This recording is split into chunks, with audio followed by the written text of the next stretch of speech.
Buenas noches, este es el diácono Santiago Rosado de la Iglesia de San Sebastián en San Agustín, Florida. Vamos entonces a continuar esta noche con la clase de Biblia de la carta de San Pablo a los Efesios, el capítulo 4. Y vamos a empezar, como siempre lo hacemos, con la oración antes de leer la Sagrada Escritura. En nombre del Padre, del Hijo y del Espíritu Santo. Amén. Señor Jesús, abre mis ojos y mis oídos a tu palabra. Que lea y escuche yo tu voz y medite tus enseñanzas. Despierta mi alma y mi inteligencia para que tu palabra penetre en mi corazón y pueda yo saborearla y comprenderla. Dame una gran fe en ti para que tus palabras sean para mí otras tantas luces que me guíen hacia ti por los caminos de la justicia y de la verdad. Habla, Señor, que yo te escucho y deseo poner en práctica tu doctrina porque tus palabras son para mí vida, gozo, paz y felicidad. Habla, Señor, tú eres mi Señor y mi Maestro y no escucharé a nadie sino a ti. Amén. En nombre del Padre, y del Hijo, y del Espíritu Santo. Amén. Bueno. Entonces, vamos entonces aquí a dar comienzo con, tienen la primera diapositiva sobre la carta a los Efesios. Espero que todos lo estén viendo. Como dije, vamos a empezar vamos a seguir con el capítulo 4. Este capítulo trata sobre la unidad en la iglesia. Este capítulo forma parte de la segunda parte de la carta. Dividimos la carta en con dos fragmentos. El primer capítulo al tercer capítulo, que ya lo discutimos, y entonces empezando el segundo sección de la carta que se extiende del capítulo 4 al 6. En esta segunda sección de la carta, tras exponer la realización a través de Jesucristo del proyecto salvador de Dios, que un misterio escondido y ahora manifestado, como hemos hablado anteriormente, San Pablo pasa a considerar las consecuencias morales que se derivan para el cristiano como miembro de la iglesia. Por lo tanto, la segunda parte de la carta es la parte moral de la carta.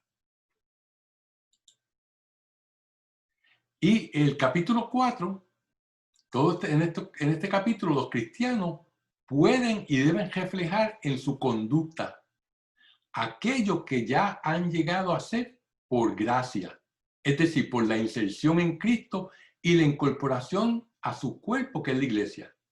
O sea que como Pablo nos ha enseñado y nos ha recalcado, ¿verdad? Nosotros hemos llegado a ser lo que somos por la gracia de Dios, ¿verdad? Desde nuestra creación, Él nos creó y todo lo que hemos adquirido, todo lo que somos, es por la gracia que Dios nos ha dado, ¿verdad? A través de Jesucristo y a través de la iglesia, para la cual pasamos a ser parte del cuerpo de la iglesia por el bautismo, ¿verdad? Que es la puerta a la iglesia, el primer sacramento que nos hace coherederos del reino del cielo, ¿verdad? Empezando los primeros 6 versículos, nos dice, San Pablo dice, así pues, os ruego yo, el prisionero por el Señor, que viváis una vida digna de la vocación a la que habéis sido llamados, con toda humildad y mansedumbre, con longanimidad, sobrellevándoos unos a otros con caridad, continuamente dispuestos a conservar la unidad del Espíritu con el vínculo de la paz, en un solo cuerpo y un solo Espíritu, como habéis sido llamados a una sola esperanza, la de vuestra vocación.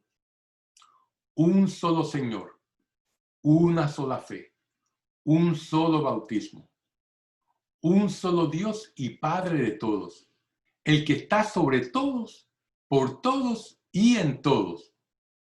¿Verdad? Muy bonitas las palabras para empezar este capítulo 4. Fíjense que la unidad del cuerpo de Cristo aparece como la exigencia primordial o más importante de lo que se ha expuesto en la primera parte de la carta. Y requiere humildad y tesón por parte de los cristianos. O sea que tenemos que ser humildes y perseverar, ¿verdad?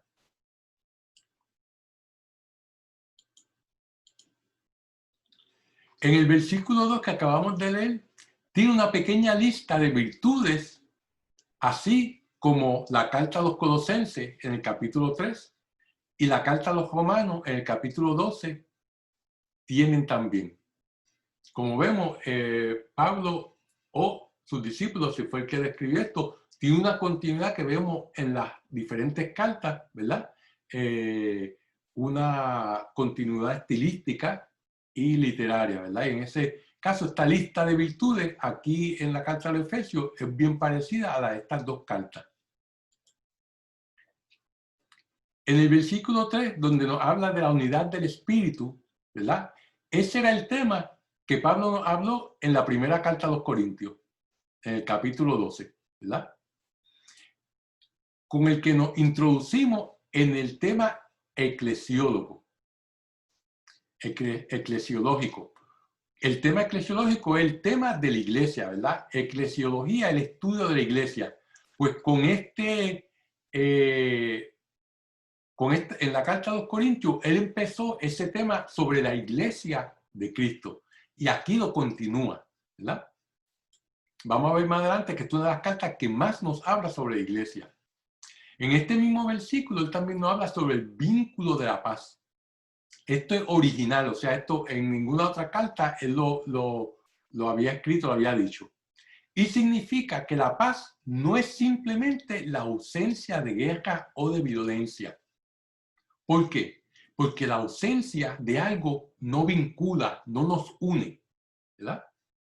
Sino aquel bienestar que proviene de la concordia entre las personas.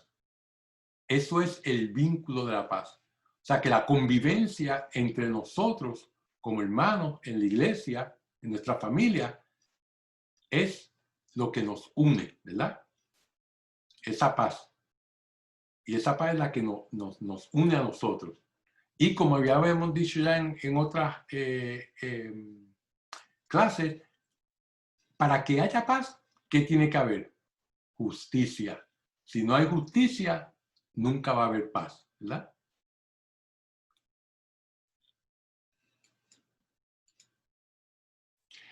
La unidad de la iglesia, que nos habla el versículo 4, él nos dice que hay un solo cuerpo y un solo espíritu. ¿Y esto se fundamenta en qué? ¿En qué se fundamenta esta unidad de la iglesia? Se fundamenta primeramente en una sola esperanza, ¿verdad? ¿Cuál es la esperanza de los cristianos? No es el ganarnos $1.000.000 en la lotería, ni tener una casa grande, ni tener el mejor trabajo. Nuestra esperanza es que llegar al cielo, ¿verdad?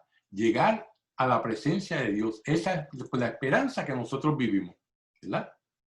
Por lo tanto, esa unidad de la iglesia se fundamenta en esa esperanza que todos nosotros, como parte del cuerpo de Cristo, como parte de la iglesia, estamos esperanzados en alcanzar, ¿verdad? Tenemos eso en nuestro foco, en nuestra meta. También se fundamenta en que hay un solo Dios y un solo Señor, ¿verdad? Somos monoteístas, ¿verdad? Monoteístas trinitarios, ¿verdad? Que hay 3 personas en un solo Dios. Y hay una sola fe que todos compartimos. Y hay un solo bautismo, ¿verdad? Que nos habla en los versículos 5 y 6. Como vemos, hay 7 cosas donde se fundamenta esta unidad de la iglesia. Un solo cuerpo, un solo espíritu, una sola esperanza, un solo Dios, un solo Señor, una sola fe y un solo bautismo. Son 7 pilares de esta unidad de la iglesia, ¿verdad? De una unidad que nos habla el versículo 3, que es la iglesia, se pasa a 7 unidades que vimos en estos capítulos 4 y 6. Y 4 de ellas están explícitas en Pablo, ¿verdad? Y eso lo vemos cuando habla de un solo cuerpo y un solo espíritu, lo vemos en la primera carta a los Corintios, versículo 12, capítulo 12, versículo 12, que dice así, dice, porque así como el cuerpo es uno y tiene muchos miembros, y todos los miembros del cuerpo, aun siendo muchos, son un solo cuerpo, así también Cristo, ¿verdad? O sea que fíjense cómo Pablo sigue con sus temas y lo podemos ver en sus diferentes cartas, ¿verdad? El paralelismo de un solo Señor y un solo Dios y Padre es la gran aportación del que Él nos habla en la primera carta a los Corintios, en el capítulo 8, versículo 6, que dice así, dice, para nosotros, sin embargo, no hay más que un solo Dios, el Padre, de quien todo procede y para quien somos nosotros, y un solo Señor Jesucristo, por quien son todas las cosas, y nosotros también por Él, ¿verdad? Como aquí Pablo equipara a Dios Padre con Dios Hijo, ¿verdad? Que es un solo Dios, son 3 personas, y cada uno es igual a los demás, ¿verdad? Por eso muchos de los, uno de los iconos que a mí más me llama la atención y que me gusta, ¿verdad? Es este que vemos aquí, ¿verdad? Que es de un pintor ruso, Andrei Rublinski, ¿verdad? Que pintó este icono de la Trinidad y como vemos son 3 personas idénticas, ¿verdad? Son 3 personas diferentes, además son la misma, ¿verdad? Y eso es algo que lo vemos también expresado. Si alguna vez tienen la oportunidad de ir a la... Santiago, ¿puede mostrar nuevamente la imagen más cerca de la cámara? Que todos la vimos. ¿Cómo no?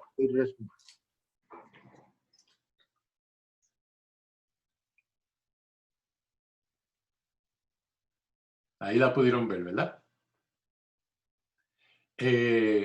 Si alguna vez han podido, pueden ir a la capital, a la Catedral de Cusco, hay un cuadro donde está la Santísima Trinidad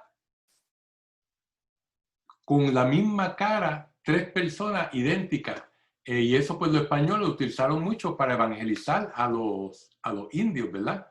Donde estaban mostrando que era un solo Dios, aunque eran 3 personas diferentes, ¿verdad?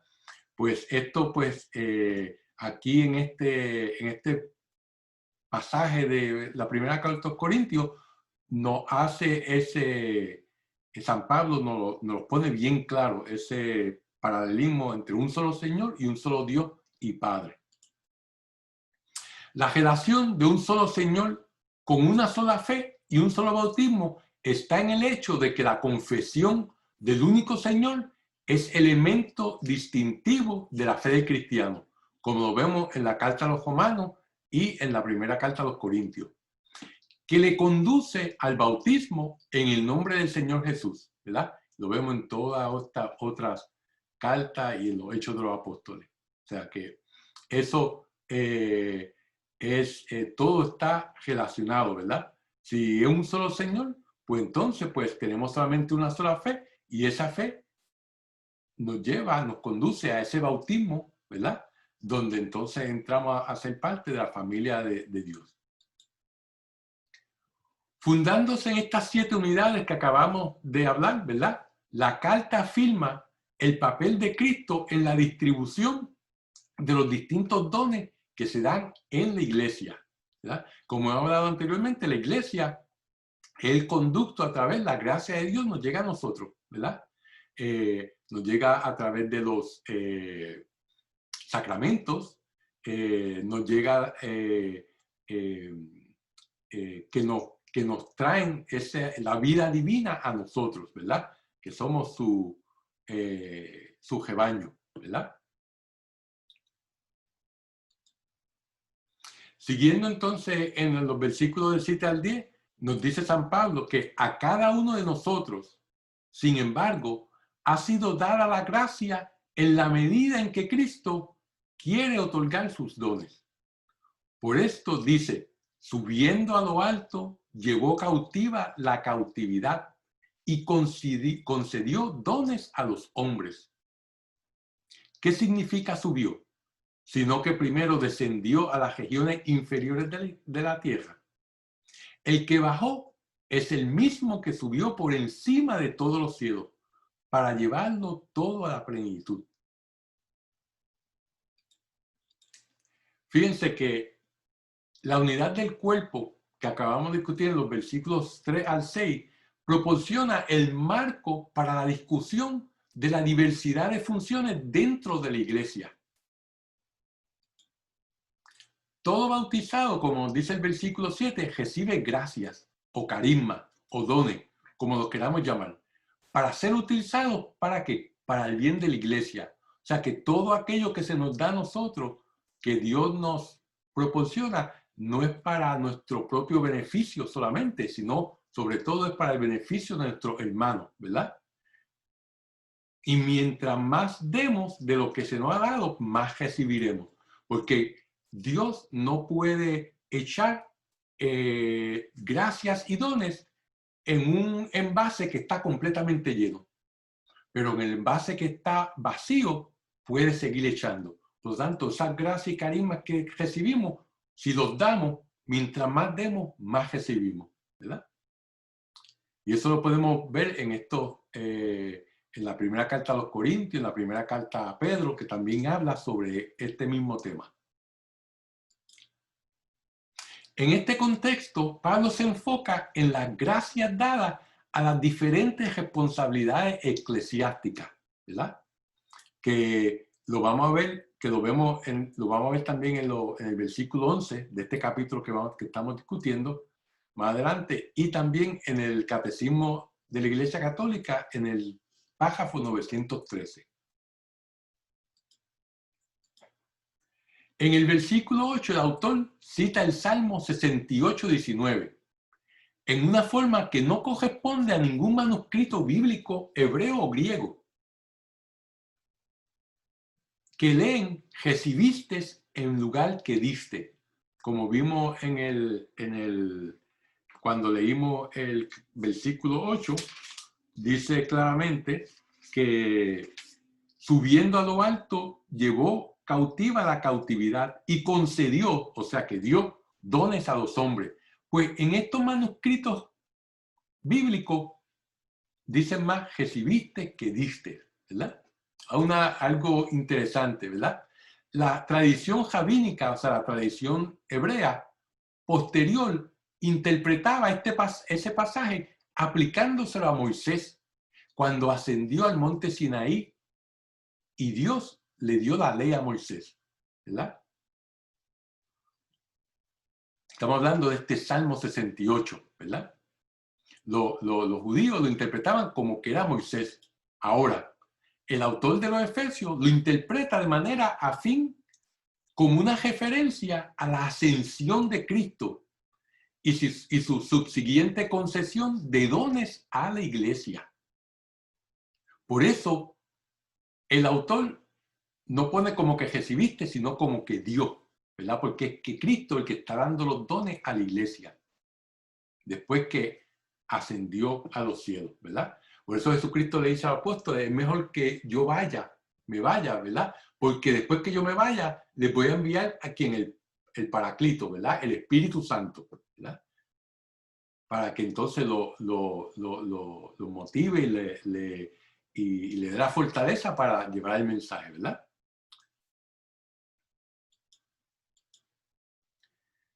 En el versículo 9 habla sobre unas regiones inferiores, ¿verdad? Que dice que subió primero y descendió a las regiones inferiores de la iglesia, de la tierra, perdón. Algunos ven en esta expresión una referencia a la tierra en sí, a la cual Jesucristo descendió en su encarnación.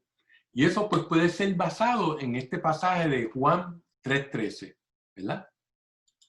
Otra interpretación significa para otros el descenso al Hades.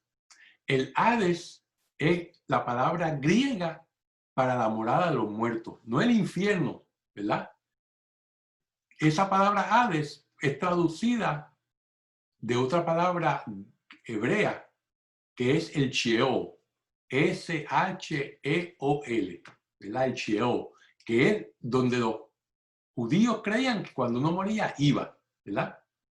Por lo tanto, esa morada de los muertos, el sábado santo, cuando Jesucristo, después que murió en la cruz el viernes, el sábado santo, nos dice Romano, la carta a los Filipenses y la primera carta de Pedro, que probablemente esta es la interpretación más correcta debido a estas similares expresiones en versiones griegas de los Salmos 63 y 139, donde Cristo fue a qué? Fue a, como vemos en este icono, fue a qué? A sacar de la morada de los muertos a los justos que habían muerto, ¿verdad? Aquí en este icono ven a Jesucristo que ha roto las puertas del Hades, de la morada de los muertos, de lo que nosotros en nuestro credo llamamos descendió a los infiernos, porque no tenemos una traducción para Hades en sí.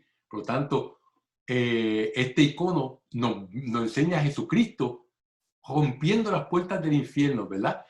Por eso habíamos hablado la otra vez que dice que hace como 2 domingos atrás, donde el Evangelio dice que cuando él le da las llaves, le dice a Pedro, tú eres Pedro, sobre esta piedra edificaré mi iglesia y las puertas del infierno o las fuerzas del infierno no prevalecerán contra ti. O sea, que quiere decir que esas puertas no van a resistir el embate de Cristo y de su iglesia. Y aquí en este icono es lo que nos presenta Jesucristo bajando a la morada de los muertos y sacando de su sepultura a Adán y a Eva y a todos los demás justos, ¿verdad? Y eso pasa el sábado santo, ¿verdad?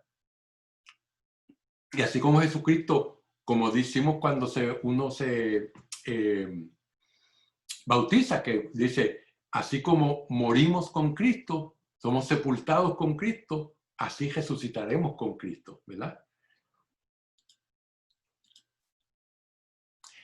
Pablo quiere enfatizar en este versículo que Cristo ha recorrido los extremos del cosmos, descendiendo a lo más profundo de las profundidades con su pasión, ¿verdad? Y muerte, y subiendo a lo más alto de la altura con su ascensión.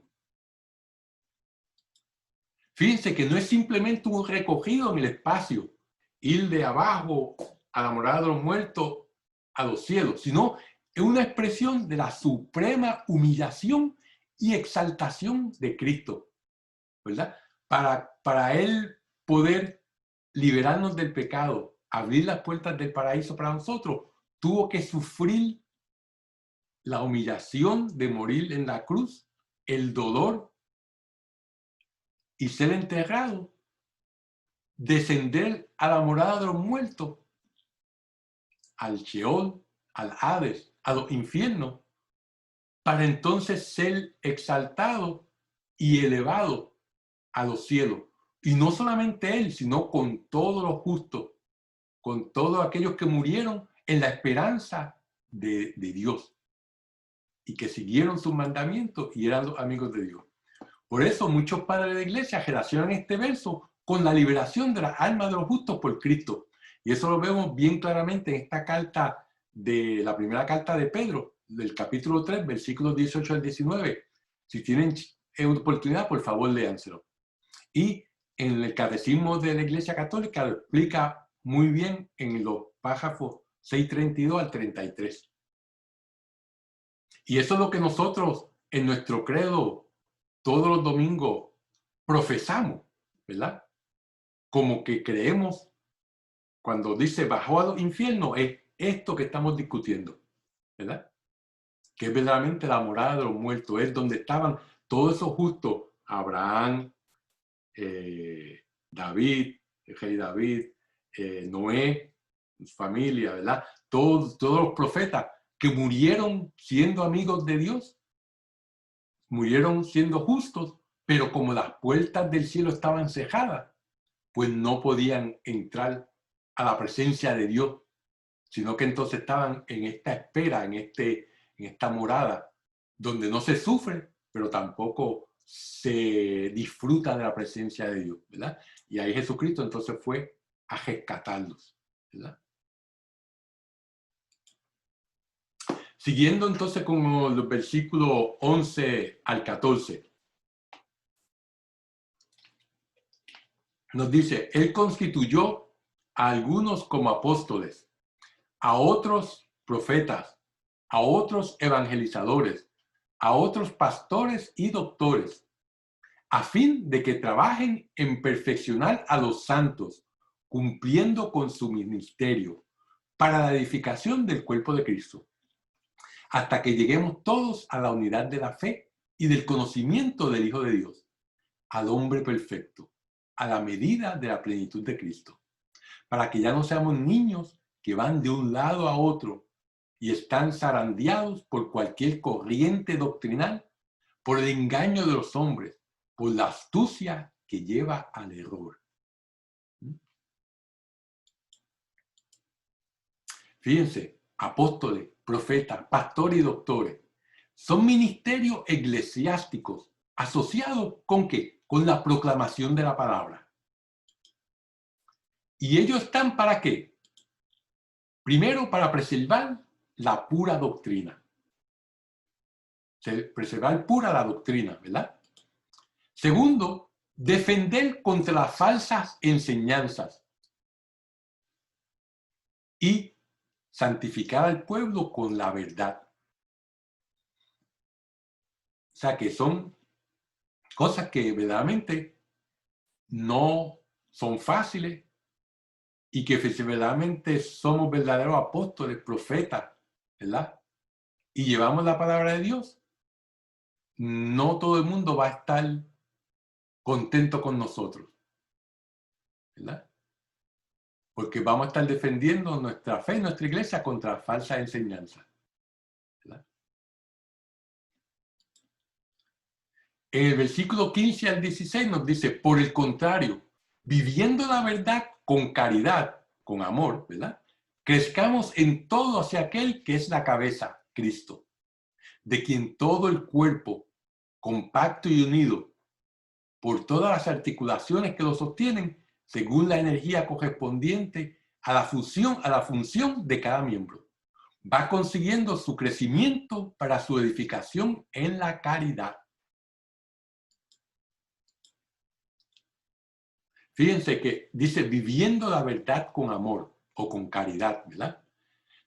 Si nos arropamos, si nos vestimos con la verdad, podremos resistir los embates de las falsas doctrinas que pueden tambalear la fe de creyentes inmaduros. Pablo exhorta a sus lectores a que crezcan en su conocimiento de Cristo. De otra manera, sus mentes quedarán ignorantes y serán vulnerables a novedades peligrosas y contrarias al Evangelio. Seremos adultos con una mentalidad de niños, ¿verdad? Inmaduros, ¿verdad? En nuestra fe. Y cuando no hay madurez, se nos puede engañar fácilmente, se nos puede desviar, ¿verdad? Por lo tanto, solamente conociendo a Cristo es cuando estamos firmes en la fe, ¿verdad?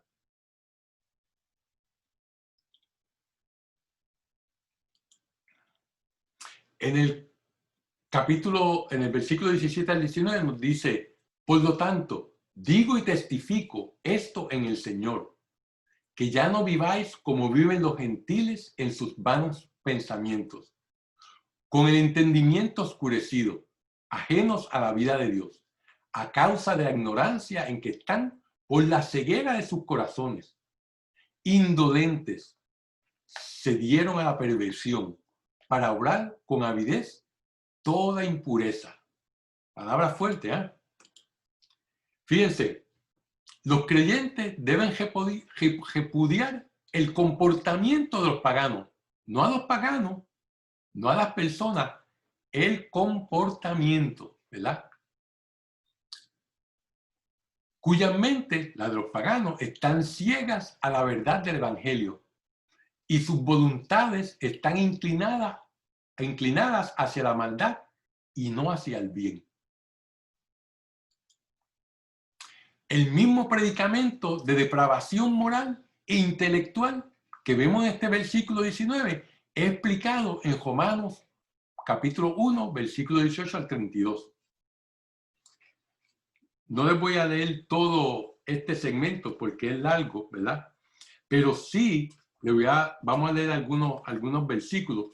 En la carta a los Romanos esta sección está dividida en dos partes. En la primera, que es del versículo 18 al 23, hace ver la idolatría culpable en la que se encuentran. En la segunda sección, que es del versículo 24 al 32, habla de las consecuencias que salen de esta idolatría. Y fíjense, dice en estos versículos, por ejemplo, del 21, dice, porque habiendo conocido a Dios, no le glorificaron como Dios, ni le dieron gracias, sino que se envanecieron en sus razonamientos y se oscureció su insensato corazón. O sea que después de haber conocido a Dios, le dieron la espalda, ¿verdad? Es mejor que no hubiesen conocido a Dios, ¿verdad? Pues entonces hubiesen sido juzgados con menos severidad, ¿verdad? Y sigue diciendo, en el versículo 25, dice, cambiaron la verdad de Dios por la mentira y dieron culto y adoraron a la criatura en lugar del Creador, que es bendito por los siglos. Amén. Esto Santo Tomás de Aquino lo desarrolla muy bien en una de en su Suma Teológica, donde dice que nosotros tenemos 4 ídolos principales que adoramos en vez de a Dios, que es el ídolo de el dinero, el ídolo de los placeres, el ídolo de la gloria y el ídolo del poder. Y de esos 4 ídolos se desmenuzan en muchos otros ídolos, ¿verdad? Cuando nosotros ponemos por encima de Dios cualquiera de estas cosas, y estas cosas que no son malas, porque el dinero es neutral, el placer, Dios nos lo ha dado, ¿verdad? Es algo bueno si lo usamos adecuadamente, ¿verdad? En el contexto que Dios nos lo ha, nos lo regaló, ¿verdad?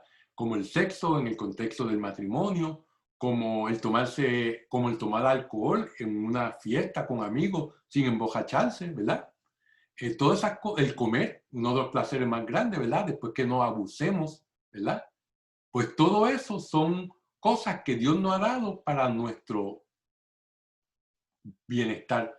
Si nosotros las abusamos y las ponemos en el lugar de Dios, entonces estamos adorando a la criatura en vez del Creador. Y ahí entonces estamos cometiendo la idolatría que nos habla aquí la carta a los Romanos.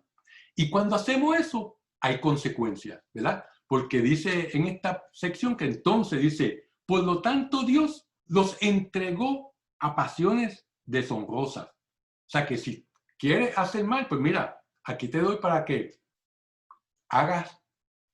tú mismo vayas cavando tu propia tumba, como dicen, ¿verdad? Dice en el versículo 26, dice, por lo tanto, Dios los entregó a pasiones deshonrosas, pues sus mujeres cambiaron el uso natural por el que es contrario a la naturaleza.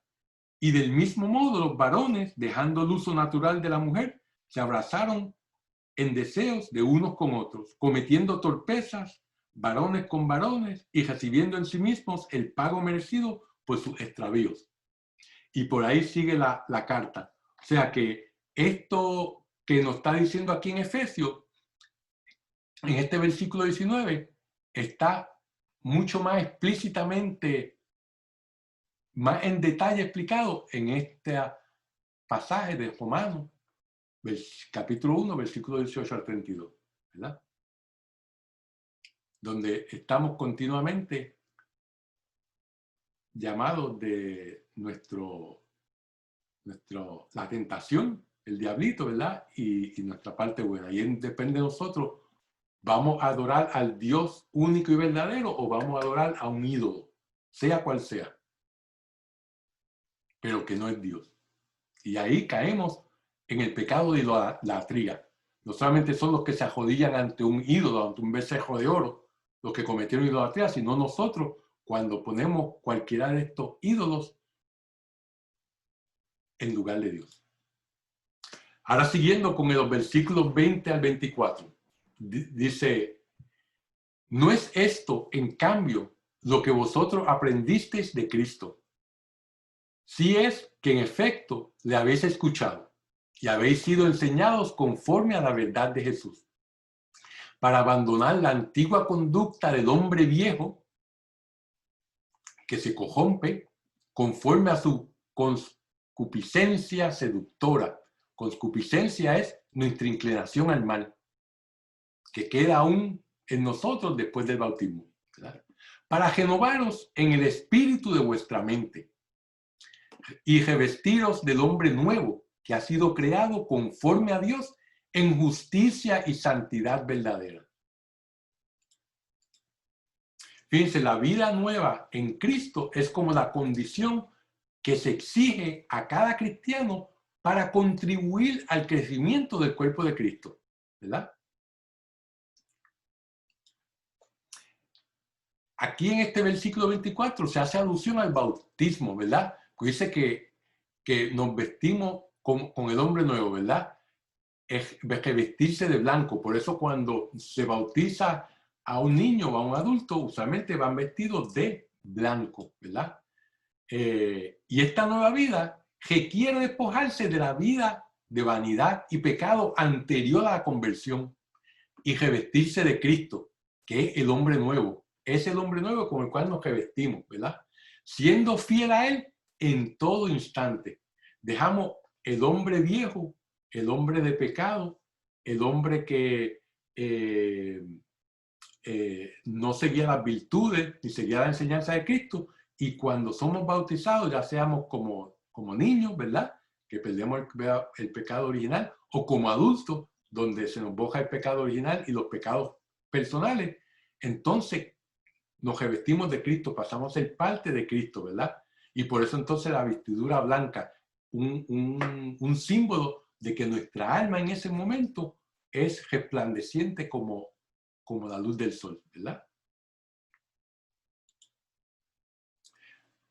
Nos dice San José María Escrivá, ¿verdad? Nos dice en una de sus homilías que dice, el poder de Dios se manifiesta en nuestra flaqueza o nuestra debilidad, ¿verdad?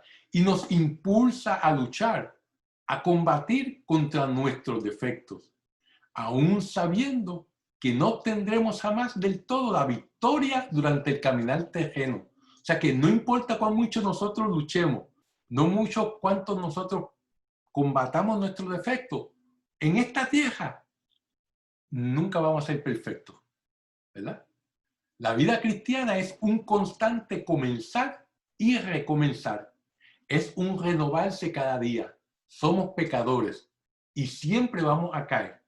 Pero lo más importante es que nos levantemos, es que nos arrepintamos, es que nos confesemos nuestros pecados, ¿verdad? Y entonces ahí nos levantamos otra vez. Y eso es la vida de cristiano. Es un caer, pero es un levantarse. Es todos los días comenzar y recomenzar esa renovación, ¿verdad? Y poco a poco pues iremos haciendo pequeños mejoras en nosotros mismos, que muchas veces tal vez a través de los años miramos hacia atrás y algunas veces decimos, wow, la verdad que yo era un zamacuco, más de lo que soy ahora. Ahora soy menos, pero todavía soy zamacuco, pero todavía, ¿verdad? Por lo tanto, eso es la vida del cristiano, una continua lucha. En los próximos versículos nos habla sobre las virtudes cristianas, ¿verdad? Y nos dice, por eso, apartándoos de la mentira, que cada uno diga la verdad a su prójimo, porque somos miembros uno de otros. Si os enojáis, no pequéis. No se ponga el sol estando todavía airados. Y no deis ocasión al diablo. El que robaba, que no robe ya más, sino trabaje seriamente, ocupándose con sus propias manos en algo honrado, para que así tenga con qué ayudar al necesitado. Fíjese, como dice, si os enojáis, no pequéis. No se ponga el sol estando todavía airados, ¿verdad? Fíjense que toda ira no es pecaminosa, no es pecado. Está la justa indignación, que es una respuesta apropiada a ofensas cometidas contra Dios. Esto nos dice el Salmo 119, el versículo 56, y nos lo dice también San Marcos. San Marcos en el capítulo 3, versículo 5, es el pasaje cuando Cristo va a la sinagoga, entró un sábado y vino un hombre con la mano seca, ¿verdad? Y todo el mundo estaba pendiente a ver si lo curaba en sábado, ¿verdad? Y entonces le hacen la pregunta, ¿es lícito en sábado hacer el bien o hacer el mal? ¿Salvar la vida de un hombre o quitársela? ¿Verdad? Jesucristo le pregunta a ellos. Y ellos callados, sin decir nada, ¿verdad? Los fariseos y los escribas. Entonces, mirando con ira a los que estaban a su alrededor, entristecido por la ceguera de sus corazones, le dice al hombre, extiende la mano. La extendió y su mano quedó curada. O sea, esta es la única vez en todo los evangelios en que se alude a la indignación en su mirada. ¿Ante qué? Ante la hipocresía de los fariseos y de los escribas. La escritura nos habla muchas veces de la mirada entrañable de Cristo, como al joven rico que lo miró con cariño porque sabía que él había cumplido todos los mandamientos, ¿verdad? La mirada a Pedro, ¿verdad? Y así por el estilo. Pero esta es la única vez donde dice que miró con ira a los que estaban a su alrededor, ¿verdad? Por la ceguera de sus corazones. O sea que no toda ira es pecaminosa. Y nos acordamos también del pasaje donde sacó a latigazo a los cambistas del templo, ¿verdad? O sea que el mismo Cristo muestra en sí que hay momentos donde cuando se cometen ofensas contra Dios, hay una justa indignación, ¿verdad?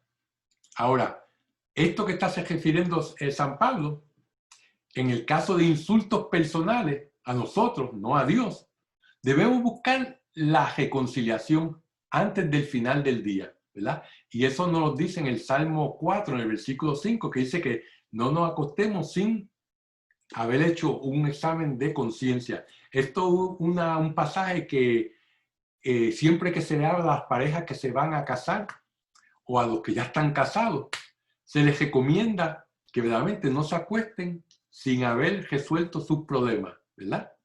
Que antes de acostarse, antes de que se ponga el sol, busquen la manera de reconciliarse. ¿Por qué? Porque cuando no hay reconciliación, entonces es como una bola de nieve que va cuesta abajo, se va agrandando. Mientras más se tarda en reconciliarse, más ira, más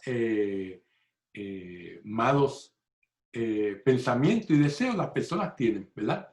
Y eso es algo que es un consejo que nos aplica a todos nosotros. Sigue en los versículos 29 al 32, dice, que no salga de vuestra boca ninguna palabra mala, sino lo que sea bueno para la necesaria edificación y así contribuya al bien de los que escuchan. Y no entristezcáis al Espíritu Santo de Dios, con el que habéis sido sellados para el día de la redención.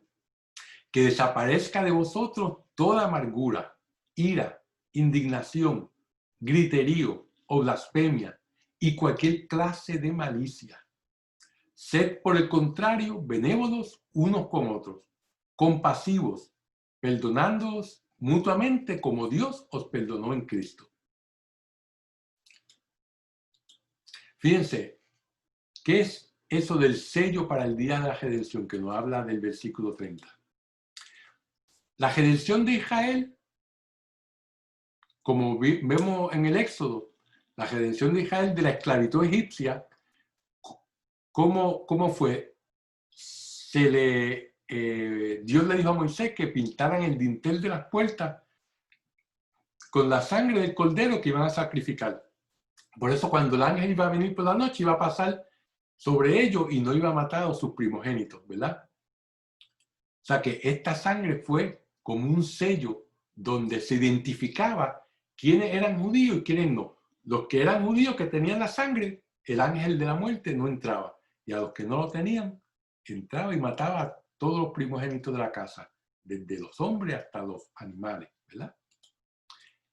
Análogamente, el sello del Espíritu Santo en el bautismo, confirmación y órdenes sagradas es una señal indeleble. Palabra de domingo que dice que no se borra, ¿verdad?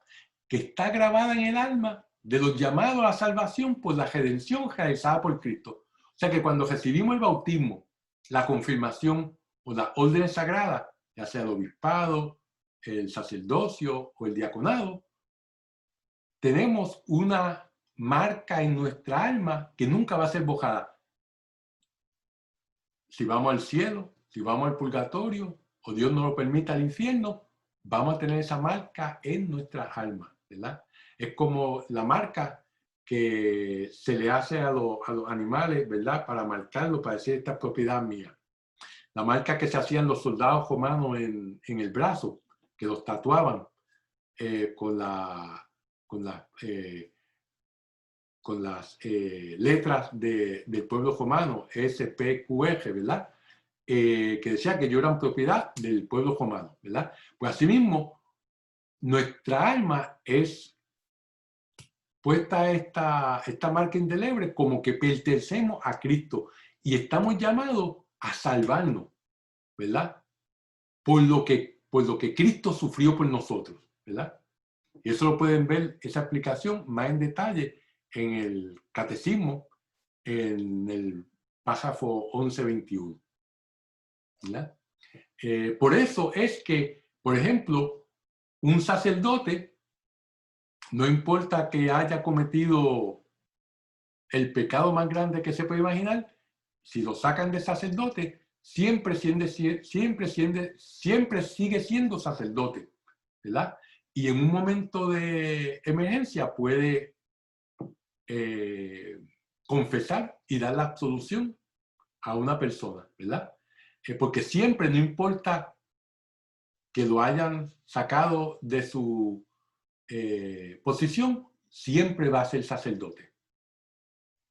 Así mismo nosotros siempre vamos a ser hijos de Dios por nuestro bautismo. Siempre vamos a ser templo del Espíritu Santo por nuestra confirmación y bautismo, ¿verdad? No importa las barbaridades que hagamos. Fíjense que la primera consecuencia de la vida cristiana es la práctica de las virtudes, que como dicen estos versículos, hacen posible y grata la convivencia entre los cristianos como miembros del mismo cuerpo de Cristo. Fíjense, todas las virtudes son el antídoto al pecado. Cogiendo como por ejemplo los pecados capitales que son de los que todos los demás pecados se derivan, ¿verdad?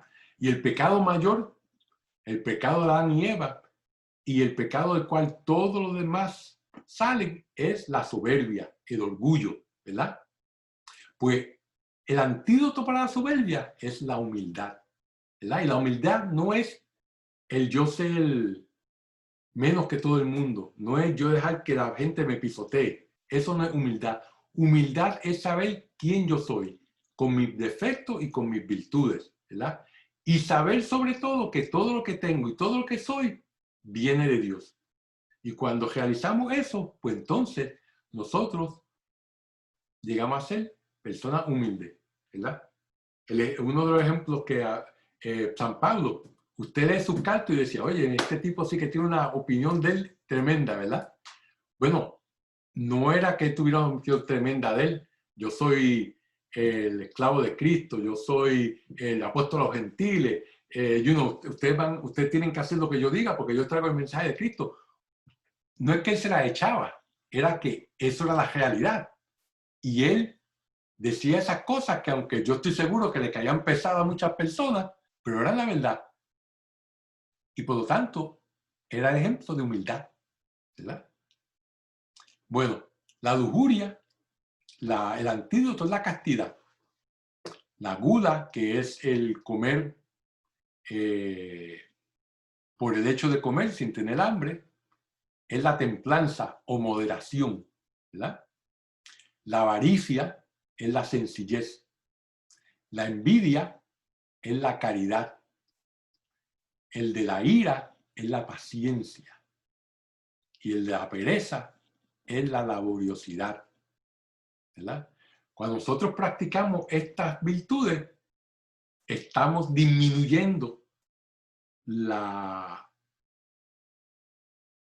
oportunidades de caer en estos pecados, ¿verdad? Mientras más nosotros practiquemos la templanza y la moderación, más podremos dominar nuestros deseos e inclinaciones, ¿verdad? Por lo tanto, no sobrecomeremos, ¿verdad? Mientras practiquemos la castidad, y la castidad no es la ausencia de sexo, no es ser célibe. Ser célibe no es lo mismo que ser casto, ¿verdad? Castidad es ¿qué? Castidad es encauzar nuestra sexualidad acorde con nuestro estado de vida. Si somos sacerdotes, encauzarla en el amor a la comunidad. Si somos personas casadas, encauzar nuestra sexualidad solamente con nuestra esposa o esposo. Si usamos nuestra sexualidad con una persona que no es nuestra esposa, pues entonces ya estamos cometiendo el pecado de lujuria y obviamente también el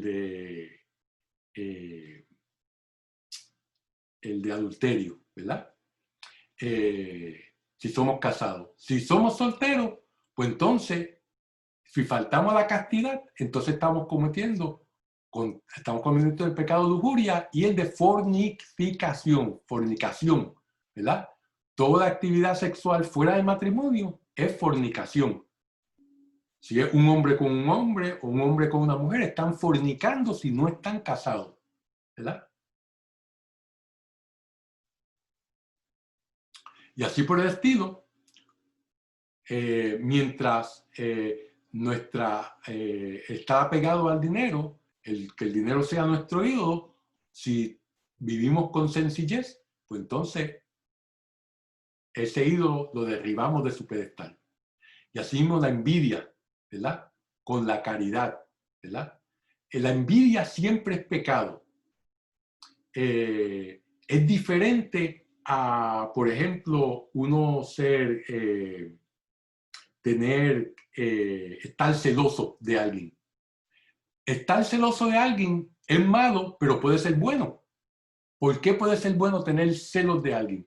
Bueno, si usted es un estudiante en una clase y hay esta joven que estudia y saca siempre A, y usted está perdiendo el tiempo y sacando C y D y hasta F, pues si de momento se pone celoso esa muchacha y dice, óyeme, esta sí que siempre sale bien, pues uno, por tenerle celo a esa persona de lo bien que está saliendo, entonces se supera uno y empieza a sacar buenas notas. Eso es algo positivo cuando uno tiene celo de algo, de alguien.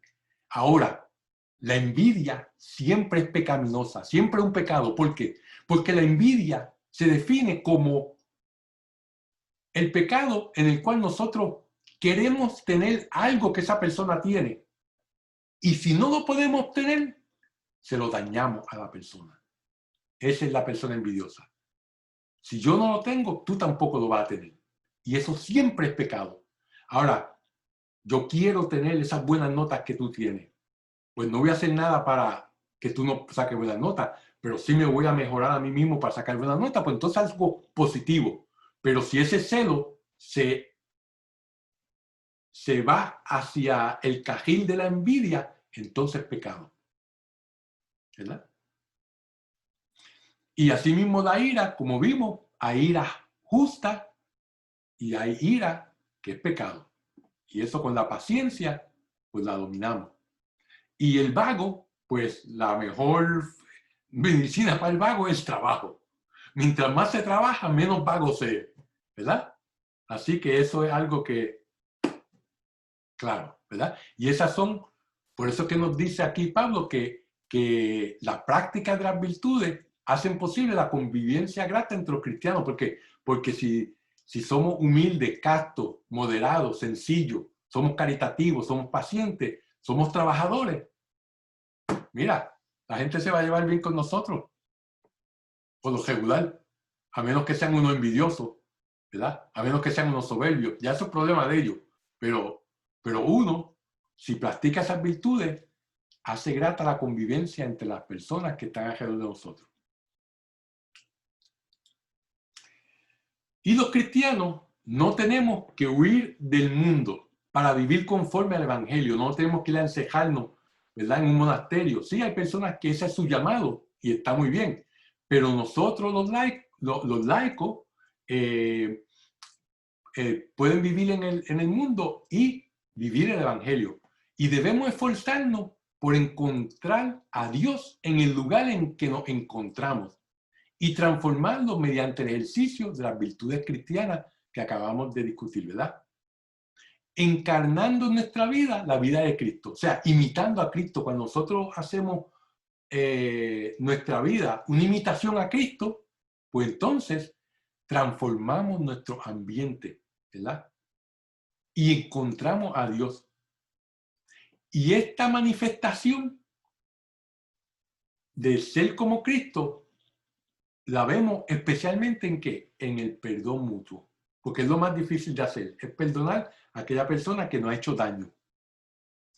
Y cuando perdonamos, ahí es cuando más nos parecemos a Cristo, que perdonó a aquellos que lo mataron, ¿verdad? Y aún en la cruz dijo, Padre, perdona a que no saben lo que hacen, ¿verdad? O sea que en el momento del perdón es cuando más nos parecemos a Cristo. Difícil, pero no imposible. Y el perdón no es algo que es instantáneo. Muchas veces es un proceso, ¿verdad? En el cual hay que trabajar. Pero mientras más pronto ocurra, mejor para nosotros, más que para otra persona, porque el que tiene eso en su corazón, eso en su corazón que no puede perdonar, se está haciendo daño a sí mismo, ¿verdad? Y para nosotros poder perdonar a las demás personas, ¿por dónde tenemos que empezar? Perdonándonos a nosotros mismos. Y muchas veces nosotros somos el peor juez de nosotros. ¿Por qué? Porque no nos perdonamos los errores que hemos cometido en nuestras vidas. Y como dice el Salmo, siempre tengo presente mi pecado, ¿verdad? Pero una cosa es tenerlo siempre presente en nosotros para no volver a caer en él y para mejorarnos, que el tenerlo presente y verlo como que un obstáculo a ser buenas personas. Porque cuando hacemos eso, entonces más nunca vamos a mejorar, más nunca vamos a estar viviendo en Cristo, más nunca vamos a llegar a Dios, porque vamos a creer que el pecado que cometí es más grande que el poder que Dios tiene para perdonarme, que el pecado que cometí es más fuerte que el Cristo haber dado su vida por nosotros, ¿verdad? Por lo tanto, si nos podemos perdonar a nosotros mismos, que es bien difícil en muchas ocasiones, eso es el primer paso para nosotros poder perdonar a las demás personas. Así que con esto acabamos entonces la clase de hoy. Vamos entonces a hacer la oración final. En el nombre del Padre, del Hijo y del Espíritu Santo. Dios te salve María, llena eres de gracia, el Señor es contigo, bendita tú eres entre todas las mujeres, bendito es el fruto de tu vientre Jesús. Santa María, Madre de Dios, ruega por nosotros pecadores, ahora y en la hora de nuestra muerte. Amén. Que el Señor los bendiga, los guarde de todo mal y los lleve a la vida eterna. Amén. En nombre del Padre, del Hijo y del Espíritu Santo. Amén. Amén. Nos vemos la semana que viene, con el favor de Dios. Gracias.